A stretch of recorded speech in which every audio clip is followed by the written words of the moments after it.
এ নাও বৌমা, আজ থেকে বাড়ির সব দায়িত্ব তোমার হাতে তুলে দিলাম।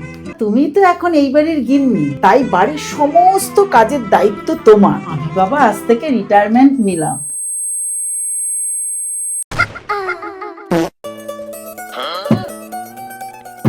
এটা কি করছো বৌমা? আপনি জানেন না মা, সব সবজি ধুয়ে ব্যবহার করতে হয়, তো একসাথে সব ওয়াশিং মেশিনে দিয়ে দিচ্ছি, তাড়াতাড়ি হয়ে যাবে। না মানে কিভাবে করে না বুঝি, আমি কিছুই জানি না। আমি অপারমেন্টেছি একটা। বাবু, আজকের লাঞ্চে গরম গরম ভাত, জ্যান্ত মাছের ঝোল। তোর বউ এটা কি রান্না করেছে? এটা তো জ্যান্ত। বললাম তো আপনাকে, জ্যান্ত মাছের ঝোল। গরম করছো কেন তোমরা? নুনটা মনে হয় বেশি হয়ে গেছে। আমরা অকমের দেখি, আমাদের কোনো কাজ হয় না।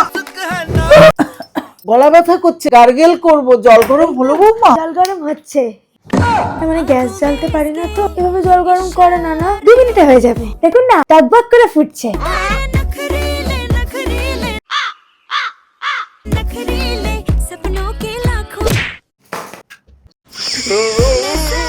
বৌমা, ঠিক করে ঝাড়ুটা মারো, যাতে কোনায় কানায় ময়লা না থেকে যায়।